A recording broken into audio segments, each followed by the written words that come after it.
one of the lessons that came through your first night of ayahuasca when we did it. So we went off to see my first shaman, El Dragón de la Selva, Maestro Orlando, fucking legend, you know, kind of the epitome of the Quechua lineage and that deep lineage tradition of serving medicine. There's 3 lineages in Peru mostly. There's the Mestizo tradition, the Quechua tradition, the Shipibo tradition, and he's part of the Quechua tradition. And we went to go see him. Medicine is thick, medicine is heavy. And I remember you had to square off with the double-edged sword of caring and the drive to be excellent in everything, which is really harsh self-criticism. Yeah, it was, going into this experience, I was like, oh, perfect. I got my intentions. I got the things I want to do. I want to call in these people. I want to have talks with these people's higher selves. I want to do all this stuff. And night 1 was like, it had a mind of its own. And it was all about a major ego death. It was going to the depths of my soul and hearing and feeling all that self-criticism, all that doubt, all that judgment that I placed on myself, and sitting with it for hours with 0 psychoactive experiences, nothing happening other than me and that voice in my head, on my shoulder, in my heart, in my body saying, you are not enough. You're not worth it. You're a shitty person. You're all these things. And sitting with the depth of that reality. And it was really, really tough. Mm-hmm. And it broke me to the core. And I wrestled with it for hours. I asked for another cup. I wanted some other experience other than the one that I was dealing with. And ayahuasca said, no. This is the work we're doing right now. You have these ideas about, healing this relationship and doing this. And you had going big on this intentions to journey. reconcile some of the feelings with your family, which has been challenging. You had all these noble intentions. Ayahuasca's like, no, we got other plans. You can't do anything in this life until you really, truly, unconditionally love yourself. Whew, okay.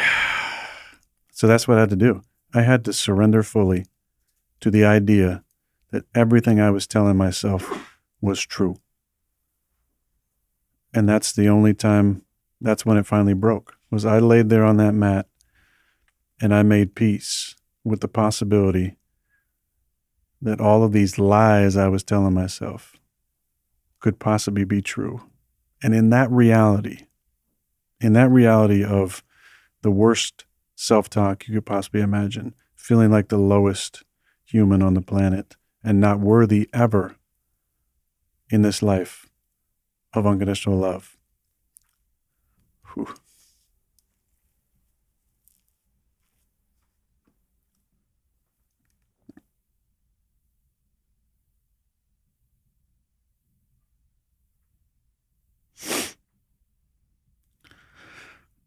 Man, taking me back there right now. Steve? Yeah. Steve? I said, and we had a group of 22 amazing people and incredible facilitators and El Dragón and all his magic. And I laid there with that reality, that being my reality, that all the things I said about myself are true and are real. And I said, is there anybody in this room who could still love me?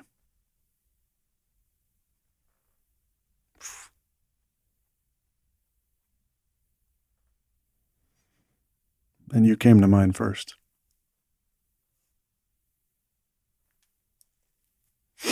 And with the connections in the room, I felt like there were a few others, who came to mind as well, including your incredible wife.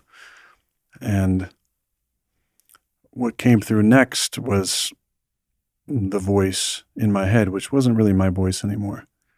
And it said, if at your lowest of low, these people can still love you, then you should be able to love yourself.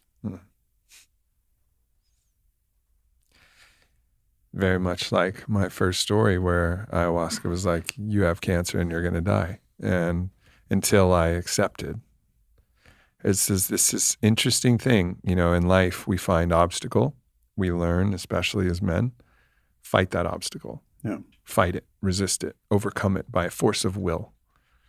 And in the medicine space, it's an opposite skill. How much can you let go? How deeply can you accept? And in the acceptance is this alchemical transformation that's available. And that's the brilliance, the magnificent brilliance of ayahuasca is it will keep you. And Iboga does the same thing, very much so. Iboga once told me I was the biggest piece of shit on the planet for like 9 hours. And then finally I did the same thing. I accepted it. It showed me as this like bowling ball, where I was like, I had this gravitational force and I would draw people to me and then I would crush them and their own will would get usurped by my own energy. And I was just the worst. And then I was like, fine, I'm the fucking worst. Okay, Iboga, you win. Like, I'm the worst of the worst. And then it was like, nah, just kidding, bro. And it showed that ball lift up out of the ground instead of trampling things. It was like a sun and all things were growing underneath it. It was like, this is who you really are. But that lesson of, it's counterintuitive.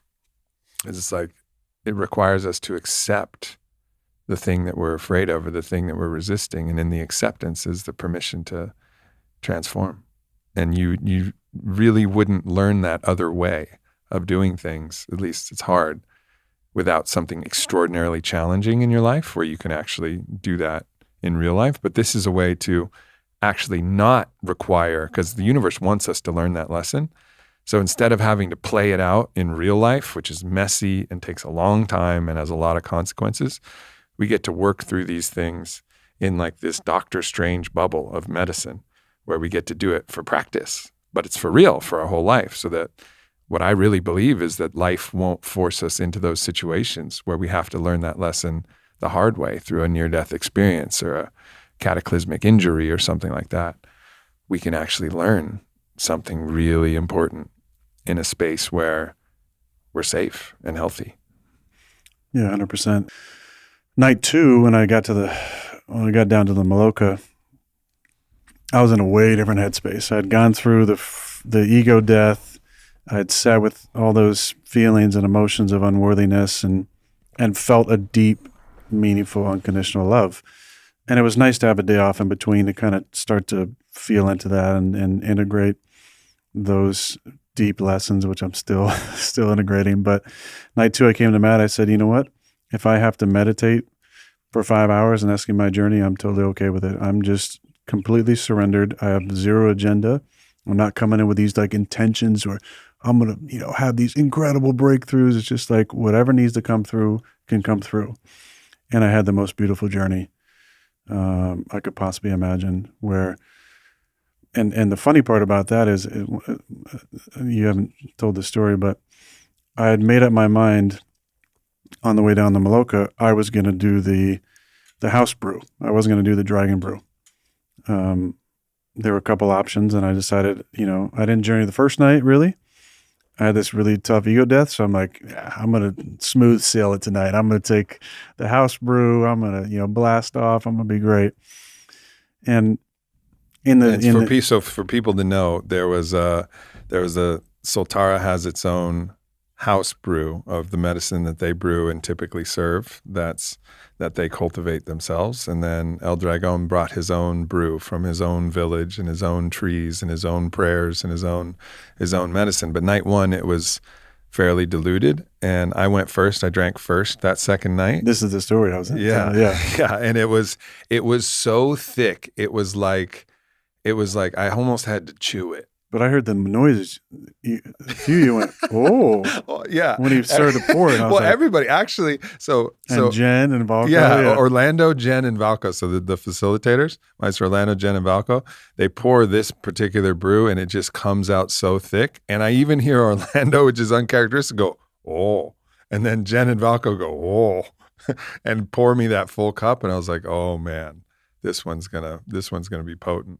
And then thankfully you left, you drank, and then you came right over to my mat and said, I don't know what you're thinking, but Orlando's brew is thick tonight. And so I was like, I'm in. And You in a well, you were moment, well. First, you were like, "Well, what should I do?" And I was like, "I don't know, man. I just got the message that I wanted to tell you that it's thick tonight." yeah. And as I've tried to do, the signs and synchronicities are everywhere. And I said, okay, this is too random. Like, because I've really been on the fence here. You know, I'm going in. And so I went in, and, by the time everybody had finished serving, because I was one of the first ones to drink, I started deep on a journey where the ayahuasca uh, is usually described as a grandmother spirit. And I met her and walked with her through past, present, and future lives. And it was the most beautiful experience I could possibly imagine. I literally was able to ask her question after question about things that were on my mind and have the most beautiful journey I could possibly imagine in that setting. And obviously, the down there at Soltara and with Maestro Orlando and with Jen and Valco and the other incredible facilitators and just the group of incredible humans we had there made for just an incredibly intentional and energetically connected environment, which I think really was important to set, the protection around the space as we did and the intention. And it allowed for so many of us to have deep and meaningful journeys. And for me, night 2 was enjoying the highest bliss possible that I could even have imagined in my wildest dreams the night before or leading up to the trip. So deeply grateful for that. Night 3 was not quite the same journey. I went from the ego death night 1, incredible bliss night 2, and then night 3 again came with a really open heart to whatever needed to come through, and went on a journey to start, and then was told to go outside and do some a ritual outside, and then came back in the space, and there was a lot of energy going around. And then, as it being the last night, when the ceremony ended, there was a lot of joy and hugs, and Makad was leaving in the middle of the night, and there was a lot of stuff going on. And when all this was going on, I was going through it. I had the end of the ego death. There's a rebirth, but in my rebirth process, I was overwhelmed by the incredible grief of my life as I knew it, and the rebirth into a new perspective, a new timeline, a new trajectory. And as I've been working on, and you've been a good guide for this, and so many other important people in my life, speaking into my life, I just sat with that. And it was very difficult. The overwhelming sense of sadness and grief of what I was leaving behind. I just sat with that for hours, probably 2 hours, as I was begging grandmother to let me purge whatever was inside of me and needed to come out. And she said, "Not yet. Not yet, my son. There's more." And so I sat with that and didn't fight it, and just surrendered to feeling into the depth of all those beautiful emotions, incredible experiences from the past, heartbreak, failures, frustrations, deep, deep sadness. And then I purged at about 4:30 in the morning, finally, and laid there afterwards on my mat, and then opened my eyes, and it felt like I was opening my eyes for the first time. And as the bat animal card instructs, the rebirth, the death of the ego is followed by the rebirth, and the integration of that is the sunrise. So in Costa Rica, the sunrise is very early, and it was only about 45 minutes until the sun rose that morning, that beautiful morning at 5:15. And I sat there on my mat, breathing in what felt like brand new oxygen into my lungs, and enjoyed the beauty and the mystery of this life, and the howler monkeys and their noises in the jungle, and the sounds of life waking up. Yep.